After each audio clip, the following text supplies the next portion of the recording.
그럼 이번에는 이제 공수처장 후보자 얘기를 좀 해보도록 하겠습니다. 김진욱 후보자, 이제 인사청문회 쟁점과 변수를 짚어볼 텐데 오늘 사무실로 출근하면서 이런 얘기를 하기도 했습니다.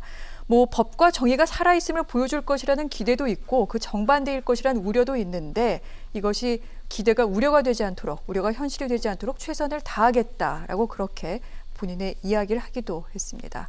자, 김 후보자에게 제기되고 있는 여러 문제점은 이런 사안들입니다. 일단 주택이 없고 18억 원 정도 재산을 소유하고 있는데 대치동에 12억짜리 전세를 살고 있는 것으로 확인이 됐습니다. 재산이 너무 적은데 이거 문제다라는 얘기가 나오는 것 같은데 맞습니까? 그러니까 한 20억 정도 되는 분을 가지고 재산이 너무 없다라고 하는 것이 좀, 네.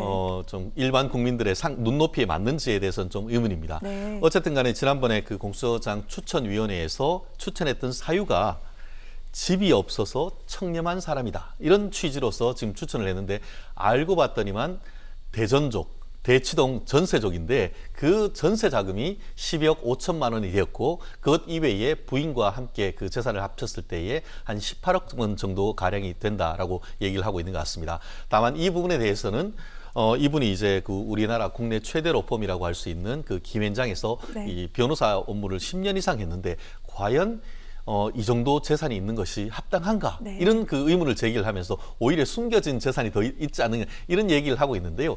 사실 요즘 같은 때에 변호사가 다른 돈을 숨겨놓는다는 사실 자체가 그 현실적으로 어려운 얘기인 것이고 아주 보면은 뭐 이제 그 500만 원짜리 그 상당의 어떤 삼성전자 주식까지 다 그 공개된 걸 보면은 이것 이외의 재산이 있다고 보기에는 상식적으로 납득하기는 어려울 것 같습니다. 나아가 김앤장의 변호사라 한다 하더라도 그 팀에 따라 그 수익이나 이런 것들이 상당 부분 다르기 때문에 김앤장 변호사인데 왜 이것밖에 없느냐 이 또한 그 합당한 문제 제기는 아니라고 봅니다. 다만 저는 좀 개인적으로 이렇게 생각하는 게 사실 그 공직 후보자가 재산이 많다는 것을 자꾸 그 흠을 잡는다는 그런 것 사실 자체가 저는 이번 정부의 그런 문제, 그러니까 2주택자인 사람은 다 옷 벗어라, 2주택자인 사람은 하나 빨리 팔아라 이런 것이 잘못된 것이지 이분이 어떤 자녀 교육을 위해서 대치동에 전세 12억 5천을 살건 저는 그게 핵심이 아니라고 봅니다. 네. 국민들을 어떻게 보면 더 잘 살고 재산을 늘리는 쪽에 어떤 꿈을 실어주고 정책을 해야 되는 것이지 왜 자꾸 재산이 얼마나 그걸 가지고 트집 잡는지 저는 전체적인 어떤 그 우리의 이 정부의 기조나 그 방향에 대해서 다시 한번 좀 우리 국민들한테 좀 목소리를 좀 말씀드리고 싶습니다. 재산 관련된 내용은 조 변호사님께 별도로 여쭤보지 않아도 될 것 같고요. 주식 관련된 내용을 좀 들어보도록 하겠습니다. 주식 보유한 액수가 약 1억 원 상당인데 상당액이 코로나19 진단 키트를 제작하는 회사에 지금 투자가 된 것으로 나오고 있습니다. 이 부분은 어떻게 봐야 될까요? 뭐 특별하게 어떤 뭐 사적 정보를 이용했다거나 하는 그런 문제가 없으면 네. 저기 직무 관련성이 있다고 보기는 어려워 보입니다. 네. 왜냐하면 현재 지금 직위가 헌법재판소 선임연구관이신데 헌법재판소 선임연구관은 본인이 직접 재판하는 자리는 아니기 때문에 그리고 또 그 기업 자체가 헌법재판소에 무슨 사건이 있을 것 같지 않거든요. 그러니까 그런 게 만약에 있고 또 뭐 네. 이해관계의 충돌 여지가 있는 부분이 있다면 그러면 당연히 문제 되겠죠. 근데 현재 시점까지 뭐 그런 부분이 드러난 적이 없고, 그다음 전체 재산에서 그 주식이 차지하는 비중도 굉장히 높지 않은 편이기 때문에 네. 이 정도면 뭐 공직자로서 특별한 재산 상하자는 없는 걸로 그렇게 봐도 좋지 않나 그렇게 생각하고 있습니다. 그러면 공수처장으로 임명되고 나면 이 부분은 백지신탁을 하는 겁니까? 어떻게 일단은 되나요? 백지신탁위원회에 문의를 하고요. 거기서 네. 만약에 직무 관련성이 없다고 판정되면 그냥 보유하는 건 문제가 안 되는데 그렇지 네. 않으면 매각을 하거나 백지신탁을 해야 됩니다. 근데 이 건 같은 경우는 아마 이게 상장회사 주식이면 그냥 바로 매각을 해야 되고 비상장 주식일 경우에는 바로 매각하고 싶어도 매각을 못하는 그렇죠. 경우들이 많지 네. 않습니까? 그러니까 그런 경우에는 백지신탁으로 갈 겁니다. 알겠습니다. 그런데 김진욱 후보자 청문회 열리기 전에 지금 변수가 하나 생겼습니다. 국민의힘 측에서 이제는 뭐 익숙하신 용어죠. 지난번 이 공수처장 후보 추천위원회에서 이 후보로 추천한 내용이 무효다라고 얘기하면서 지금 집행정지 신청을 했습니다. 이 신문이 모레 열리는데 어떤 결과가 나오느냐에 따라서 공수처 출범에도 영향이 있지 않을까 싶기도 합니다. 변호사님, 인용이 되면은 그러면 청문회 등등의 일정은 어떻게 되는 겁니까?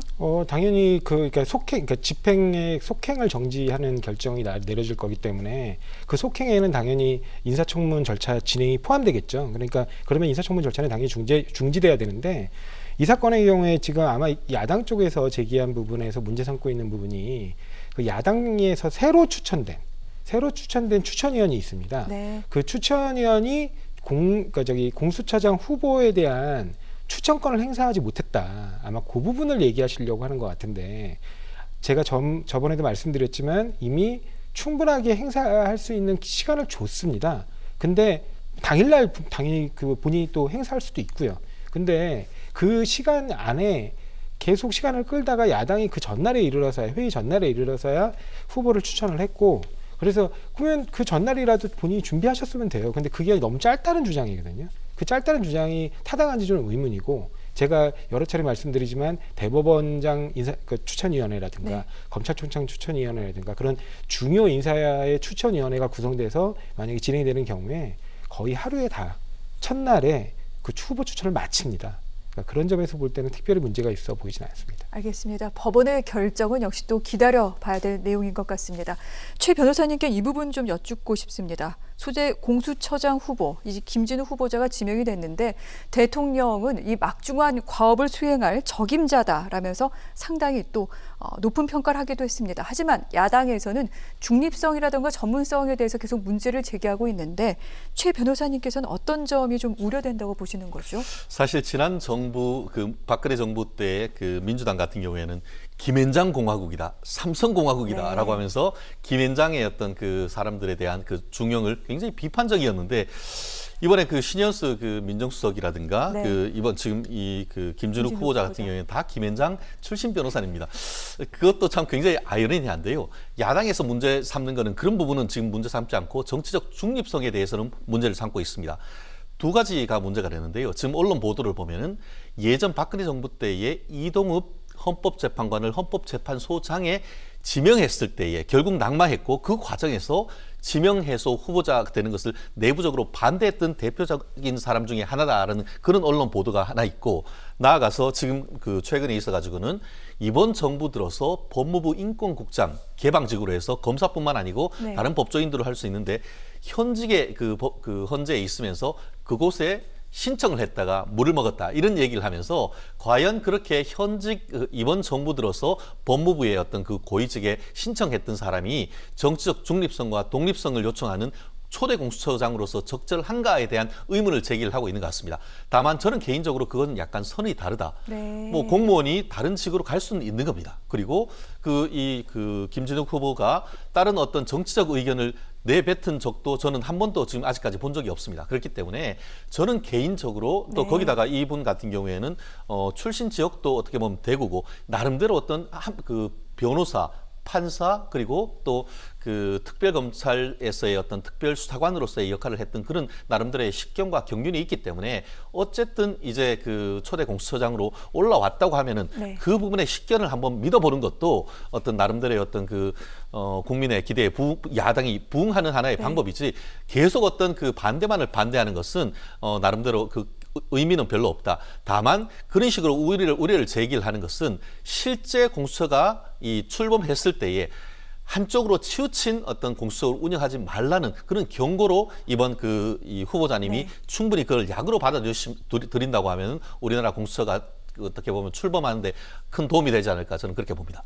앞으로 예정된 인사청문회가 오늘 두 분의 토론같이 이렇게 이성적이고 합리적으로 어떤 그 정책에 대해서 논의하는 그런 자리가 됐으면 좋겠습니다. 청문회 일정 잡히는 대로 다시 한번 좀 짚어보는 순서 마련하도록 하겠습니다. 두 분 간의 말씀 여기서 마무리하겠습니다. 고맙습니다.